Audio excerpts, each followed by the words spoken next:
여러분 안녕하십니까? 목포 MBC 뉴스데스크입니다. 무안군 부군수의 이상한 농지 매입 현장이 포착됐습니다.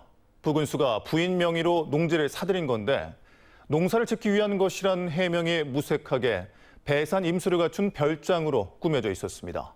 박종호 기자입니다. 무안의 한 농촌마을. 작은 야산과 논 사이에 푸른 잔디밭이 펼쳐진 땅이 눈에 들어옵니다. 엄연한 농지인데 작물은 심어져 있지 않고 집 한 채만 있습니다. 농지에 지을 수 있는 건물, 농막입니다. 1322제곱미터, 400평에 이르는 이 땅의 지목은 밭입니다. 밭주인은 지난해 여름 전남도청에서 무안군청 부군수로 발령난 서이남 서기관의 부인 정모 씨. 정 씨는 지난해 11월 10일 1억 6천만 원에 매입했습니다. 그리고 넉 달여 뒤인 올해 3월, 바위로 기단석을 견고하게 쌓은 자리에 2층짜리 농막을 설치했습니다.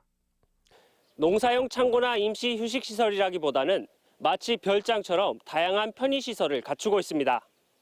실내 에어컨을 비롯해 비가림 시설, 파라솔이 달린 야외 테이블 등 각종 편의 장비도 갖췄습니다. 이처럼 서 부군수의 농막은 사실상 주거용이나 다름없지만 농막으로 신고했기 때문에 건축 등 허가 절차가 없었습니다. 신고기 때문에 신청하면 바로 수리를 해드리고 있습니다. 농막 앞에 펼쳐진 푸른 잔디마당, 입구에서 농막에 이르는 길은 돌 징검다리, 그리고 큰 소나무 7그루까지 심어져 있습니다. 이렇게 징검다리 한두 개 정도 넣는 것은 농지법에서도 그렇게 크게. 농지에 맞는 경작은 조그마한 비닐하우스에 심어진 고추 몇 그루가 전부입니다. 무안군 부군수는 2년여 뒤 은퇴를 감안해 잔디 농사를 준비한 것이라고 해명했습니다. 잔디를 심어서 내 퇴직 1년 남았으니까 그 잔디를 팔 생각으로. 농막이 불법으로 전원주택제로 악용되면서 이미 농림부는 작년 가을 이후 단속하라고 통보했지만 부군수가 만든 농막은 누구도 점검하지 않았습니다. MBC 뉴스 박종호입니다. 이처럼 농막을 가장한 부군수의 전원 별장이 만들어진 땅은 매입 순간부터 이상하고 공교로운 일들이 많았습니다. 비농어민이 농지를 사기 위해 필요한 서류는 어찌된 일인지 생략됐고 다른 마을의 공사를 가져오기도 했습니다. 이어서 김진선 기자입니다. 농지를 매입할 때 반드시 필요한 서류는 2개. 농지 취득 자격증명 신청서와 1000제곱미터, 300평을 넘는 농지는 농업 경영계획서도 제출해야 합니다. 이들 서류는 주 재배작물, 영농 시기, 영농 장비 현황 등 농업 의지를 따지는 내용을 담고 있습니다. 농지 400평을 매입한 부군수 부인은 서류 제출 없이 농지를 취득했습니다. 도시계획상 주거지역이어서 서류 제출 예외 사항이라는 게 무안군의 해명.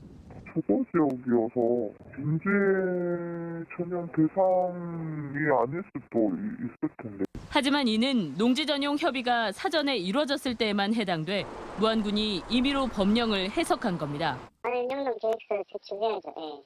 매매를 할 수 있어요. 계획서 보고 그냥 등기가 가능하다고 바로. 허가 없이 놓을 수 있는 농막의 면적은 20제곱미터로 6평가량. 그런데 부군수의 농막은 가로 7m, 폭 3m로 6평을 넘습니다. 높이는 4m, 2층 구조입니다. 또 마당을 꾸민 나무와 조경석은 모두 지인들에게 받았습니다. 소나무는 지인이 좋습니다. 평생 거기다 할 것도 아니고 다 팔려고 온 거잖아요. 또 당초 다른 마을에서 확정됐던 농로 구축 사업이 난데없이 부군수 농막 앞 농배수로 공사로 바뀐 것으로 드러났습니다. 사업 현장 변경뿐 아니라 공사비도 증액됐고 공교롭게도 부군수의 농막이 설치되기 한 달 전 결정됐습니다.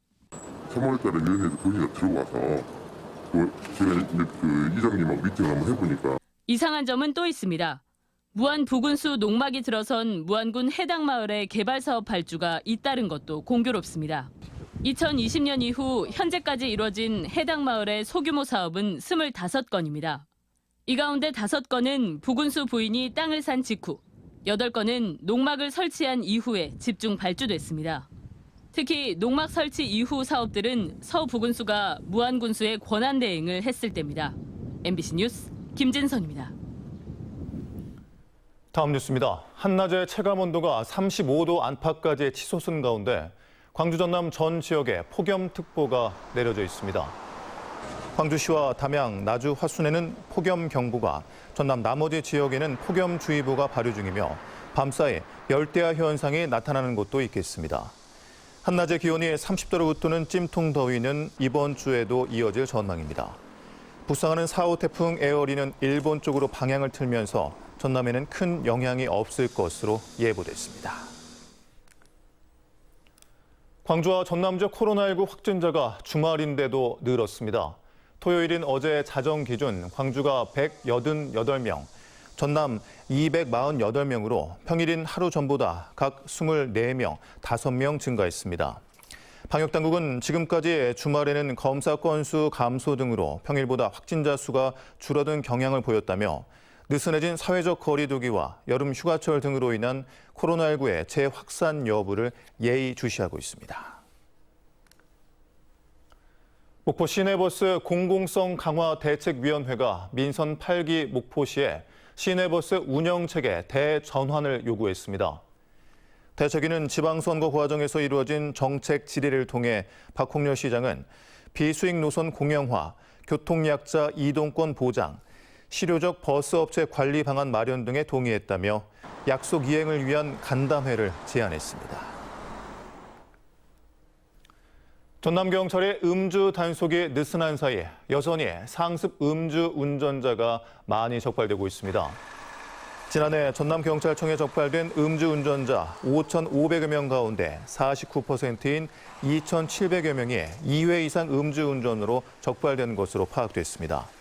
또 4회 이상 상습적인 음주운전으로 적발된 운전자는 686명으로 전국 평균보다 78명 더 많았습니다. 전남 농업박물관이 전국에서 기증받은 옛 가재 도구와 재래용품 특별전을 열었습니다.